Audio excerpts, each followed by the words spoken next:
Welcome back to Dive Beyond Sport. Today we are with Bruce Mouat. Bruce, thank you so much for joining us. Oh, thanks for having me, guys. Looking forward to this conversation.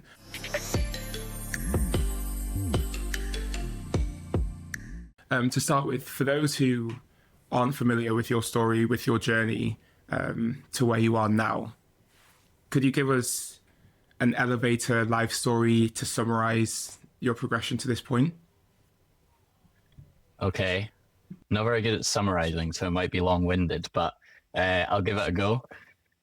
So I'm a elite curler. I call myself professional now. So I have been for the last 8 years. I am a two-time world men's champion, one-time world mixed doubles champion, an Olympic silver medalist, and I have done a lot in my sport that a lot of people in Scotland hadn't done before. So I'm pretty proud of those achievements. And yeah, I just try and be a nice guy at the same time, I guess. Nice. Above all else, Yeah. that's it. Love that. Yeah. I actually kind of wanted to start this, and I wanted to confirm if this is actually true. But I read this online that you actually first got introduced to curling through the world's first and certainly at the time only video game called Granite, a curling video game. Is that true? So it's not completely true, no. Okay. But so my dad tried the sport, like the real life sport Yeah, first. okay. So he tried it with, so he was part of a golf club in Edinburgh, and they just had a bunch of people that wanted to curl. So they went curling, tried it out. Dad absolutely loved the sport. He then saw a newspaper article asking for junior members to join Gogler Park Young Curlers in Edinburgh. So he took me and my brother along, but I think I was 6 at the time. And I think for like a bunch of reasons, it wasn't safe for 6-year-olds to be on the ice. So they had to wait until they were 8. But I managed to like kind of annoy so many people by wanting to be on the ice so much that they let me on a year earlier. So I started, like my brother was 8, so he got to play. And then I started the year after, just because I was whining too much probably. And they let me on the ice. So yeah, I started playing the video game once I had started curling because I realized that I was better at the video game than I was at curling in real life. So I was actually able to make a lot more shots. So that's how that came about. And my dad used to play with me a lot. And my grandpa even played with me on the video game as well. And I got so good at it that I would beat them all. So that's how we got there. That's pretty amazing. I mean, there's not been many diving video games, and the ones that are out aren't particularly good, and definitely wouldn't help with my understanding of the sport in any way, shape, or form. So it's quite cool that you've got a game that helps you. I don't know. Did it help you understand the sport? Did it help you improve at the sport from that younger age, or did it just kind of pique your interest in the sport so much that you wanted to commit to it more? Well, yeah, I think the big thing about my sport as well, it's like such a tactical thing. So it's not just about being able to like physically play the shots.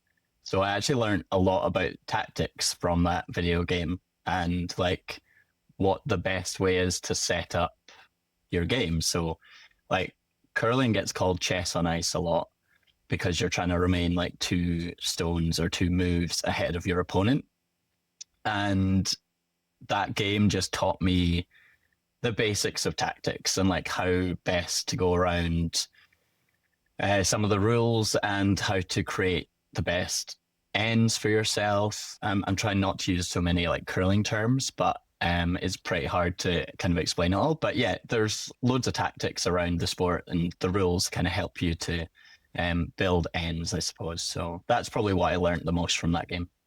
I mean, I actually really love watching curling. It's probably my favorite sport of the Winter Olympics to watch, because I do enjoy the tactical, battle going on the ice. I really appreciate the thought process behind it, but I don't fully understand the sport, and I'm sure there's a lot of people listening who don't fully understand the sport and the roles of each player within the team. you're obviously the skip of your team, you lead. Could you explain the role of skip and help people understand the significance of it and why it actually suits your personality? Obviously, I guess you learn a lot from the video game about the tactics, but could you explain a little bit about the role of a skip? Yeah, sure. So a skip is, as you kind of said, it's like the captain. So like a skipper of a ship. So a captain of the curling team is your skip. So their role primarily is to kind of sort the tactics. So they call the game. They decide what shots everyone in the team is going to play throughout the end. So an end is like one round, and we play 8 to 10 rounds depending on what event you play in. And then they do a lot of shouting, a lot of yelling, a lot of pointing, and a lot of communication. So generally, that's some of my strengths, I guess. A bit of a diva, just point like I want it there. So yeah, that's kind of like my role in the team. And I played with the guys in my team for 8 years now, so we all know each other extremely well. To say I'm like the captain of this team it's not completely true. Like we're all very much aware of each other's abilities, and we're just like I guess at the end of the day, we're just like 4 friends that are just very good at our roles within the team. So I don't see myself as like the leader of the team. I just kind of see myself as the guy who throws the last 2 stones, and then it's a bit of a collaboration in the tactic stuff. And in mixed doubles, when I play with Jen's actually the skip, so she's a bit more of the captain. And then I'm a bit of like, I guess it's like a workhorse. I just kind of do a lot of the stuff in between. That's actually, because you mentioned the team, that was something I wanted to talk about. Because obviously just, prior to this episode, and I'm doing a bit more kind of, looking around and research it. One thing that seemed to really shine actually was the relationship of the 4 of you. And the fact that you've been a team for, you said 8 years. And I think, am I right in thinking is that a long time for a team to stay the same? It is, yeah. I think we're the second longest team on tour that have been together. So the Swedish men's team are the longest. They've probably been close to 10 years now. But our team is 8 years that we've been one team. And we do, in curling, a lot comes round to like the Olympics. So we do kind of cycles. So you normally see teams do 4 years together, and then they split apart and do another team where someone gets picked up in another area. But when we first started, it was just before the 2018 Olympics, and we all sat down and were like, well, what do we want to achieve as this team? And we said that we wanted to go and win the Olympic gold medal. And last time when we were there, we got really close. We got the silver, and we weren't satisfied with that. So we all just sat down again and we're like, well, let's just do it again. Like, it worked really well last time. Let's just go one step further. And so that's how it's led to the 8 years now. So we've done 2 Olympic cycles together, and this is, the second time that we're going to an Olympic Games. But it was that, just to clarify, because you mentioned Beijing, and that the longest running team is the Swedish team, and that was the team that narrowly took the gold medal in Beijing, right? Yes, thank you for bringing that up. I'm joking. I'm over it now. It was 4 years ago. Yeah, they've been together for like 10 years. So they got a silver at the 2018 Olympics, and then they won the 2022 Olympics. So foreshadowing a wee bit. But yeah, they're still being a team, and we play them literally like every event we go to now. Because yeah, every Europeans, every Worlds, most of the slams that we play in, we play them. So yeah, they're good guys as well. Oh, amazing. I mean, but is that, I don't know. Obviously, Beijing, they took gold, you took silver. You've been incredibly dominant prior to that, post that, and I don't know, do you think that there's an extra level of, I don't know, benefit, magic from being in a team that's been together for such a long time? Or because all the other teams you're saying typically it's just a 4-year cycle, but just the fact that you mentioned the Swedes, obviously, and yourself, and you've both been obviously two of the most successful teams. So that seems quite interesting to me. Yeah, it is actually. It's like such a big thing within curling is like gelling and understanding each other and how to communicate the best and just most effectively. So I do think that it's really important to have teammates that you can totally trust and rely on. And there's normally, so like when a team first starts, there's like this honeymoon period. Everyone's like so happy and gelling really well. And then you might see that they've actually struggled a wee bit more because there's small things that they're picking up on that is actually kind of annoying or not beneficial to the team. So I think like we've had our honeymoon phase. We kind of like had a couple of years where we maybe struggled a bit more, and then we've just like gone past that. And like we now know each other so well that we know when we need to talk, when we don't need to talk, what we need to say, and when each other needs a bit of a break, when we need some space from each other, when we want to hang out. And we just know it all now. It's hard to say we know it all, but we know each other so well that it's benefited our team over the last 18 months, definitely. Well, and you said obviously knowing each other so well is crucial, and you've kind of gone through a few phases. That, I suppose, that does seem like a good moment to I bring up the fact that I know obviously when you came out to your team, that was a really well, that was obviously a big moment. But I think you've said that was one of the best things that you could have done, and then post that, actually, your success as a team, well, just kind of went through the roof. But can you like just sort of talk us through like what that must have been like? Because I think obviously just that's something that is very very difficult for me to understand. But I can imagine that that must be, I don't know, I can imagine all sorts of thoughts going through your head prior to having to have that kind of conversation. Yeah, so this is like going back a long time now. So it's actually before I even started with this team. I was in juniors with my previous team, and we were doing all right. Like we were, playing pretty well, but we weren't like consistent. And you're with 4 guys, and you're like 18, 19 years old. So a lot of the conversation was like, oh, that girl's really hot or pretty or attractive. And I was just like, can't really, engage in those conversations. So I kind of like went into my shell a wee bit. And yeah, I just kind of was like, I need to like talk about this. So I went to a sports psychologist, and she was the first person that I ever told. And she just helped me through it. Like she was just like, I can help you tell people, I can help you as an individual, like, what do you want to do? And she just like kind of made it so simple for me, and I was able to tell my team. And it's hard to kind of say that that's like the pivotal point in my career. But after I told them, that's when success started to come for me. So like the next year I won the World Junior bronze medal. The year after that, I won the World Junior gold medal. The year after that, I won the University Games medal. The year after that, I won a world bronze medal in men's. So like, that kind of one point in my career, like it might be totally separate, but the kind of the lines match up, or yeah, it's kind of a nice moment that I can kind of look back on and reflect and say, oh, that could have actually been the change in my career.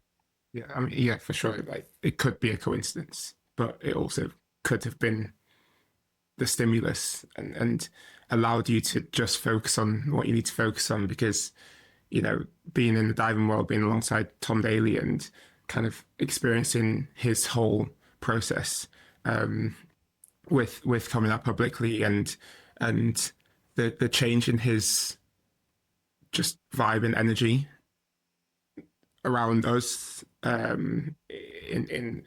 in competitions, in training, his confidence in competition changed, and it just created this freer approach. And I can imagine it's a huge kind of like just weight off the shoulders, and you can just actually just get on with what you need to do and just get on with life. And I think it's so important that, you know, people like yourself, people like Tom and others, you know, just normalize that process, because it shouldn't be such a big deal. It shouldn't be such a burden on, you know, the potential of success. But I know that there's still a stigma around it.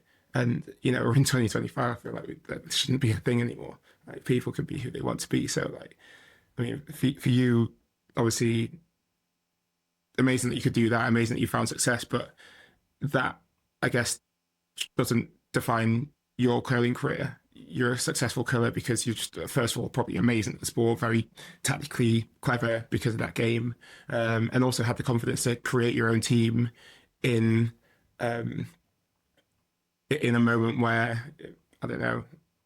Actually, well, you tell me, what was the reasons why you decided to create your own team? What gave you the confidence to create your own team and just go forward as Skip?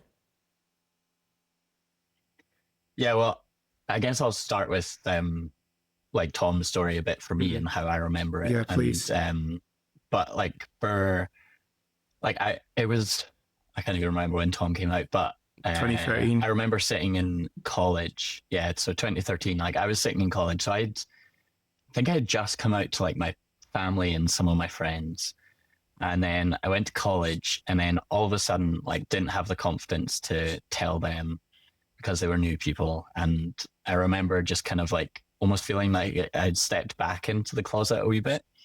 And then I was sitting in class one day, and someone was like, "Oh, Tom Daly just posted a video on YouTube saying that he's dating a man." And I was like, "Oh, wow, like this is the first person kind of in my generation that I saw had shared his story and doing it through such a public way. So like not just doing it through like written media, like doing it in his own way, doing a YouTube post, I think it was." And I was just so inspired by that. I was just like, the confidence to be able to do that was incredible. And then it was the year after that I had the confidence to then come out to my team. So, you know, like Tom he's inspired me a lot, like with his success in sport, but also just having the confidence to be able to come out. And then like later down the line, after like 3 or 4 years later, after I had come out, this is when this team that I've formed right now started together. So we started in like June or July of 2027. And I had played with Bobby for like 2 years prior to that. And I was trying to get to the mixed doubles Olympics, and I had just missed my opportunity. So we came ninth and we had to finish top 8.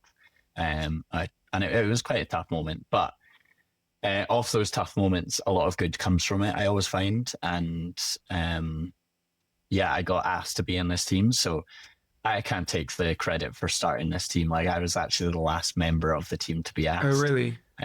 So yeah, it was the 3 guys had gone, or well, Grant and Hammy are cousins, so they went to the pub and they were like, "Oh, who are we gonna get to start this team that we're gonna run to the Olympics, the next one?"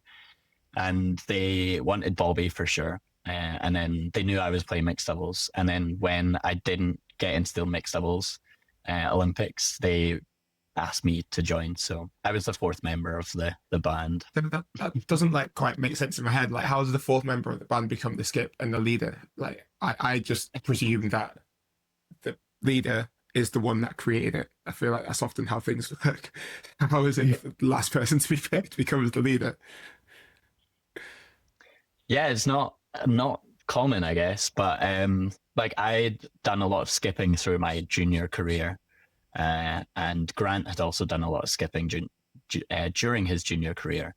So it was kind of between us. We're like, Grant was probably going to skip if I hadn't been part of the team, but the boys and I just sat down together and were like, what's the best roles for each person? And each like role within curling has quite a unique set of skills. So like Hammy and Bobby are incredible sweepers, so they're actually really strong. Like a lot of people don't believe that curlers need to be strong, and both of them are incredibly strong, like 2 of the best sweepers in the world. Grant is very tactically astute, so he knows like a lot of things that I maybe miss as well. So it was kind of between us two for the skip role, and I guess I had just been at like world championships and like juniors and stuff and dealt with like certain levels of pressure that maybe Grant hadn't at that point. But yeah, they decided that we would try me at skip and see how it went. And then we went to Canada for the first 2 weeks of our career as a team. And we won the first two events and went like 14-0, which a Scottish team hadn't really ever done before. So they were like, oh, maybe this is working. So that's kind of how it came about. It wasn't like I bullied them into be like, I'm gonna skip. Were the roles ever adjusted as time went on? Did you ever experiment with different things, or did you just get it right from the start that these were the roles? It sounds like, you know, everyone had a clear vision of what was needed, and you were able to really quickly align your personal values, but also the team values of what's required to become a successful team in the world of curling. We were really fortunate. I think we put this line up together and we were like, oh, let's just try this out. And then as I said, we went to those first two events in Canada and we won the two events. So we were like, oh, this is actually a very good team. Like we were kind of guessing before that. We knew that we were four good individual curlers, but we actually gelled really well, which was such a good thing. And we were able to communicate really well, be constructive rather than critical. And we, like later on that season, like we went to a Grand Slam, and there'd only ever been one Scottish team that had made a final of a slam. And we won that slam in November of 2017, being the first ever Scottish team to win one. I was the youngest skip to ever win one. So we went from like 35th in the world to top 10 in the world, like extremely fast. And that's never really happened in our sport before. So we were like, well, we're onto something. Like, let's just try and just run with this and see how far we can go.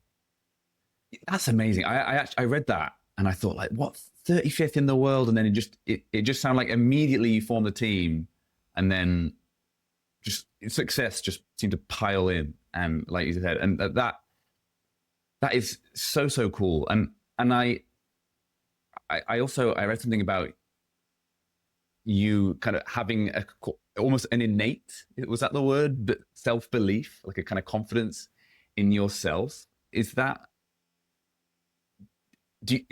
true? Did you believe that to be true? Did you just go into that team thinking like, well, okay, I know we're 35th in the world, but I don't really care. We're just, I know we're good. We're here to be business. Like, what was the process? Yeah, well, like we were ranked, it's hard to kind of like remember everything, I guess, but we were ranked 4th in Scotland. So like we weren't even funded really well that year. Like we had a bit of funding, but we kind of like knew that we were better than what other people expected us to be, I guess. And we went, we were, as I say, like we were just four really good curlers kind of joined together, knew that we had this really good opportunity to kind of prove ourselves. And we just kind of like, you know, took it by the horns and ran with it. Like we were never kind of doubting ourselves. We never kind of, you know, we just wanted to prove ourselves, I guess. Like that was the main thing for us. And it's exactly what we did within the first kind of 4 months of joining as a team. And later on that season, we got to go to the World Championships for the first time.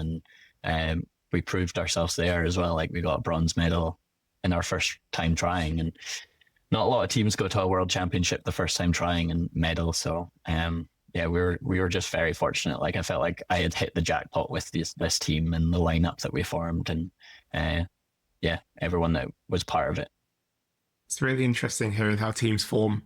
I think it's really cool.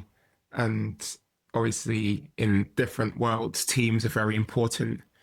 And obviously the most successful organizations, the most successful outcomes in sport are because there are amazing teams that are formed. But you've given like zero information on how to form a great team because you just said it's your fortune almost, which is quite funny. But yeah, it's actually often how it works. It's just like, you know, you just so happen to fall into the right place at the right time with the right people that creates an amazing team which just clicks and works. But there's obviously a lot under the surface that probably creates that, but as athletes we don't necessarily know or need to be aware of that. It just happens, and you kind of take what you get, which is awesome. And it's amazing to hear about the success that the teams had over the years. Obviously now you're Yeah, I mean, sorry, carry on. don't get me wrong, it's not been like sunshine and rainbows the entire time. Yeah. But like that first like 4 months was pretty cool for us. And then, as I said, like teams have those honeymoon periods, and then we kind of like realize there's actual things that we need to work on. So we did a lot of work on trying to understand each other as individuals, not just as like the team. So we, like, I don't know, I guess like insights. Have you ever done that in diving, like understanding you as a person? Yeah. Like we all did that individually and then as a team as well. So like we brought our insights and like what color we are on the kind of spectrum. And I think this happens in business a lot as well, like within teams in business. So like I was a green and Grant was a blue, and Hammy was a yellow and Bobby was a red. So we were actually like four corners of this spectrum, or whatever they kind of call it, circle, I guess. So very much like four individuals, not aligned in many ways.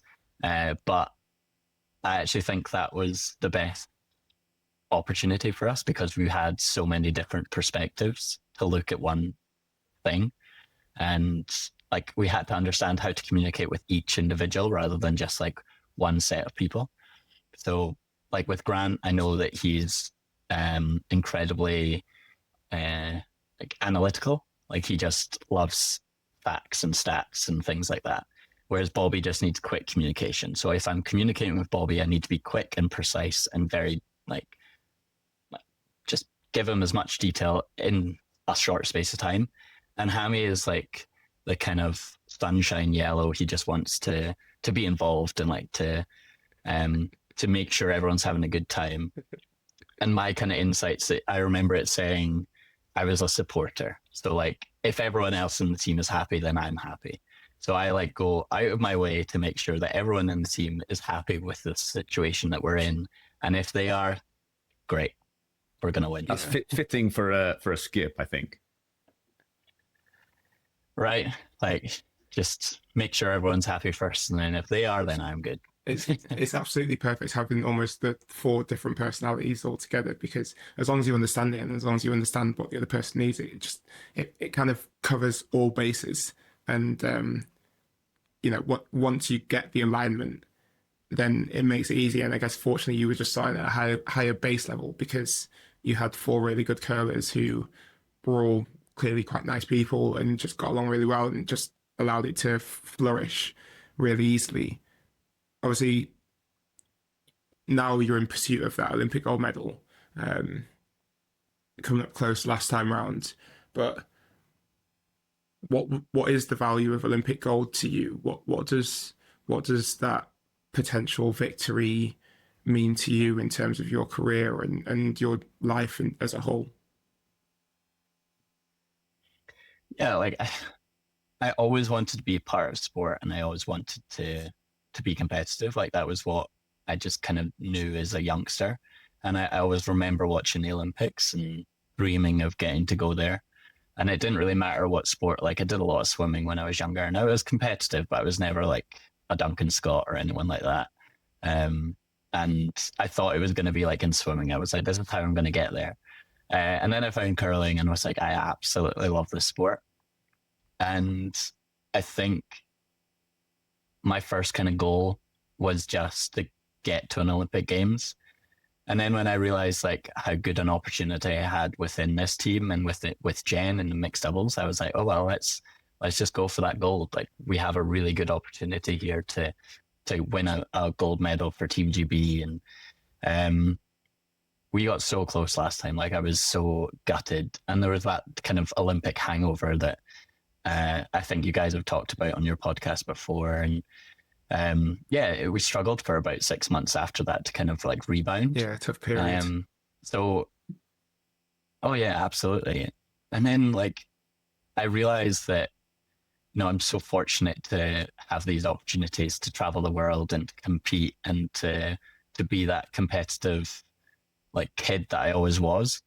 And then I was like, oh, I just need to take a step back from this and realize like how lucky I actually am. And this time around, like I've just enjoyed myself more. I've had a really good experience over the last 18 months. Like I wanted to make sure that I was soaking it all up rather than just like training too hard to try and win that gold medal. And I think that's maybe what's been the difference. Like the guys and I have just tried everything we can to understand each other as much as possible. And I think that's kind of what's been the big change for us that over the last 18 months. And I would love to come away with 2 medals at this Olympics and 2 gold medals if I could. But I know that if it doesn't happen, it's not going to be the end of my world. Like I'm still going to be that competitive child. I'm still going to want to do more. I'm still going to, be inspired to go out and compete regardless. But I still want to win. And then also, again, from a value point of view, though, obviously, for both for the men and the mixed doubles as well, like how important is that shared success for you? Yeah, well, like I don't want to just do it for myself. I want to do it for my teammates. I want to do it for our families that have supported us for a long, long time. Like they travel to a lot of our major championships and come and support us. And they've created songs that they sing in the stands when they are there. They've like had some of the best times just meeting all of the crazy Canadian fans that absolutely love curling. I wish we had and they've songs. become like famous. Like my just what you only have like 1 second when you're Exactly, like that's the falling. problem. So it's like a really quick song. Yeah, our games like last 2.5 hours. So by the end, they've got like no voices left. Wow. So yeah, they've had an absolute ball. So I don't just want to do it for myself. I want to do it for everyone that's supported us over the years. I mean, that fits the whole green insights personality vibe. As long as everyone else is happy, you're happy, and actually you're creating that happiness for other people, right? So it just fits exactly what you need. True. Perfectly.